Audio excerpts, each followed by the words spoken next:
Target for IQ में आप सभी का स्वागत है। छत्तीसगढ़ के एडमिट कार्ड आ गए हैं। मैंने क्या कहा था, लॉकडाउन के बाद अगर जुडिशरी का इंडिया में कोई एग्जाम होगा तो सबसे पहले छत्तीसगढ़ सिविल जज का होगा। तो चलिए हम देख लेते हैं, उसी को लेकर के हम ये वीडियो लेकर आए हैं। आखिर के दिनों में क्या करें।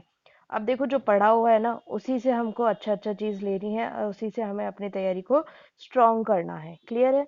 क्योंकि अभी वीडियो देख रहे हैं, उसके बाद आपके पास सेकंड से हम स्टार्ट करते हैं नवंबर से। तो कितने दिन बचते हैं हमारे पास? 8 दिन बचते हैं मान लीजिए, है ना। लेकिन हमें क्या 9 तक पढ़ाई थोड़ी करते रहने हैं? 8 को तो आप कहीं भी होंगे। मान लीजिए कोई बच्चा यूपी से जा रहा है, राजस्थान से, दिल्ली से जा रहा है, तो उसे जाना ही है ना। 9 को तो पहुंचना ही है। क्लियर? तो हम स्टार्ट करते हैं। ये हम 8 नवंबर तक की आफ्टरनून तक के लिए लेकर आए हैं। और इसके बाद आपको पैनिक नहीं होना है, पैक वैक कर लो। अब जो पढ़ लिया सो पढ़ लिया, बस लास्ट डेज में जो पढ़ा है, पिछले साल के पेपर अपने क्रक्स निकाल के रखे थे, वन लाइनर बना के रखे थे, उनको बस रिवाइज करना है। लेकिन कैसे कैसे डिवाइड करना है और क्या करना है वो हम देखेंगे। 2 नवंबर से 8 नवंबर तक का प्लान है ये। 2 तरह के प्लान मैं यहाँ पे बना के लेकर आई हूँ। सबसे पहले जो है 2 तारीख से स्टार्ट कर दीजिए। आईपीसी करना है आपको। 2 पार्ट्स में, बड़े बड़े सब्जेक्ट्स हैं, उनको 2 भागों में बांट लीजिए। जैसे कि हम देख सकते हैं आईपीसी को 2 भागों में बांट लिया है। 298 तक एक दिन करना है और 299 से लेकर 511 तक 2 अगले दिन करना है। क्योंकि एक ही दिन में पूरा इतना बड़ा सुबह से शाम तक पढ़ते रहेंगे तो परेशान हो जाएगा। हमारे माइंड को भी क्या चाहिए? चेंजेस चाहिए होते हैं, वैरायटी चाहिए होती है। और अब पैनिक करेंगे तो वैसे भी हो जाएगा ना।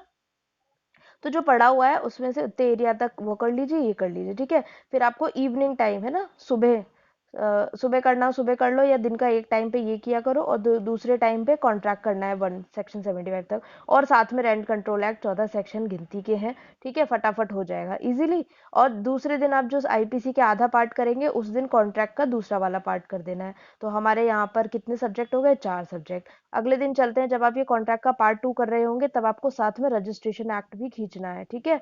फटाफट फटाफट करना है, इंपॉर्टेंट सेक्शन। नेक्स्ट क्या आता है? नेक्स्ट डे आपको एविडेंस करना है। अब एविडेंस में टोटल 167 तो सेक्शन ही है, उसमें से सारे थोड़ी करने हैं, है ना। जो इम्पोर्टेंट है और जो देखे हुए हैं बस वही रिवीजन। अगर जिस किसी बच्चे ने ढंग से पढ़ाई की है तो विद इन 2 to 3 आवर्स में वो एविडेंस एक्ट पूरा निकाल सकता है। क्लियर? फिर आपको टीपीए एक्ट करना है पूरा। अब आप देखो, जो आप आईपीसी के ये यहाँ पर कर रहे हो सेक्शन 298 सेक्शन आपने एक दिन में किए हैं। 298 प्लस 75, है ना। तो आपने लगभग लगभग ये 360 370 सेक्शन आपने निकाले एक दिन में, ठीक है।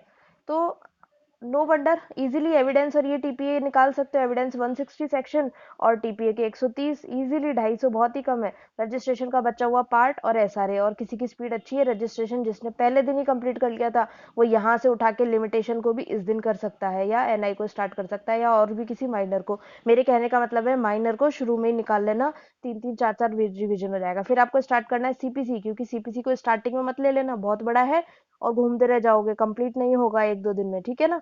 इसलिए 4 5 विषय हो जाएं तब सीपीसी को उठाना। सीपीसी में ऑर्डर 1 से लेकर 20 तक एक दिन करना है और बाकी का सीपीसी अगले दिन करना है, ठीक है। सीपीसी के साथ में लिमिटेशन बहुत छोटा सा है, इजीली हो जाएगा। एनआई इंपॉर्टेंट एरियाज करने हैं। नेक्स्ट डे आपको एक्साइज एंड कोर्ट फीस, बहुत छोटा छोटा समरी, जो मेरे ग्रुप के स्टूडेंट है मैंने बहुत क्रक्स में, बिल्कुल लिमिटेड चीज में अपनी भाषा में बताया है।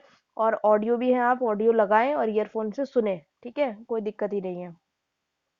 फिर नेक्स्ट आता है सीआरपीसी, आपको करना है 210 तक और रिमेनिंग सीआरपीसी करना है नेक्स्ट डे, ठीक है। इजीली, बहुत इजीली 3 3 घंटे का खेल है ये और कुछ नहीं है। और लैंड रेवेन्यू पैनिक होने की जरूरत नहीं है, जितना आता है उतना कर लो, पिछले साल के क्वेश्चन को देख लेना।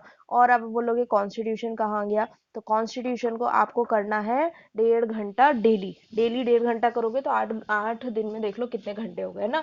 लगभग 2 दिन का समय हो गया। तो इजीली आपका कॉन्स्टिट्यूशन कवर हो जाएगा। क्लियर है? नेक्स्ट देखते हैं, ये तो वैसा प्लान था। अब हम देखते हैं कुछ बच्चों के लिए जिन्होंने बहुत अच्छे से कोर्स कंप्लीट किया हुआ है, उनके लिए हम प्लान भी लेकर आए हैं। उनको तो दिक्कत ही नहीं है, क्योंकि एक दिन में एक एक्ट मेजर निकालना है उन्हें, ठीक है। एविडेंस एक दिन सबसे पहले निकाल सकते हैं। लिमिटेशन और रेंट एक दिन का पूरा खेल है और समय भी बच जाएगा, बहुत इजीली समय बच जाएगा। तो इस एसआरए को ऊपर ही ले लेना यहाँ पे, ठीक है। नेक्स्ट डे पूरा आईपीसी इजीली निकाल लोगे। और फिर क्या करना है, फिर थोड़ा सा इतना मेजर पढ़ लिया तो अब गैप देना है और आपको 4 नवंबर को रजिस्ट्रेशन एक्साइज कोर्ट फीस, ठीक है, ये कर लेना है। फिर उसके बाद सीपीसी स्टार्ट कर देना। सीपीसी को पूरा सीपीसी एक दिन पूरा डिवोट कर देना और बाकी की चीजें छोटे छोटे एक्ट है अगर मतलब पूरा नहीं करना है लैंड रेवेन्यू, स्टार्टिंग के 30 तक देख लेना है ना। और अगर ये भी ना करो तो लैंड रेवेन्यू को काट देना उस दिन, पूरे दिन सीपीसी को ही निकाल देना, इंपॉर्टेंट ऑर्डर्स रूल्स जो मैंने लिस्ट दी हुई है वो सब कर लेना। फिर सीआरपीसी को 2 दिन में कर लो। ये देखो 6 तारीख को आधा सीआरपीसी, वही 210 तक, और 211 से रिमेनिंग सीआरपीसी, और लैंड रेवेन्यू कर लेना, ठीक है ना। और उसके बाद 8 तारीख को कुछ नहीं करना, जो इतने सारे विषय में से जो भी अच्छा लगता हो वो हो। और यहाँ यहाँ भी देखो आपको क्या करना है, ये कॉन्स्टिट्यूशन डेली करना है। प्लान बी के लिए भी कॉन्स्टिट्यूशन डेली है और उसके लिए भी डेली। कॉन्स्टिट्यूशन डेली इसलिए बता रही हूँ, बहुत छोटा है, बहुत इजी बात है, इतनी बार आप पढ़ चुके हो, पॉलिटी वाली है, फंडामेंटल राइट, ड्यूटी, डीपीएसपी, है ना, तो वो हो जाएंगे। बट पढ़ना वही सोर्स जो अब तक पढ़ते आए हो, अब कोई नई चीज मत देखना है ना, आधा टाइम फिर इधर उधर वेस्ट कर दो आप। चलो नेक्स्ट जो है आपका, जिस सब्जेक्ट में आपकी कमांड है वही देखना है अच्छे से, है ना। फेवरेट सब्जेक्ट हो वही उठा के देख लेना, कम से कम सुकून मिलेगा, ठीक है। सुकून मिलेगा, शांति मिलेगी, और कॉन्फिडेंस आएगा कि चलो हमें एक तो आता है, इस सब्जेक्ट के क्वेश्चन तो मैं नहीं करूंगा। और इवनिंग से ही खाना वाना पैक कर लेना, बोतल बैग, और निकल लेना अपने, ठीक है, यात्रा पे, ट्रेन कार बस जो भी हो। और टारगेट फॉर आईक्यू की तरफ से आप सभी को बहुत बहुत शुभकामनाएं, ऑल द बेस्ट। हमारी पूरी टीम आपके साथ है, कोई भी डाउट्स हो तो इजीली आप मुझे पूछ सकते हैं, मेरे बच्चों के लिए तो मैं अवेलेबल हो ही हमेशा, ठीक है। Thank you so much.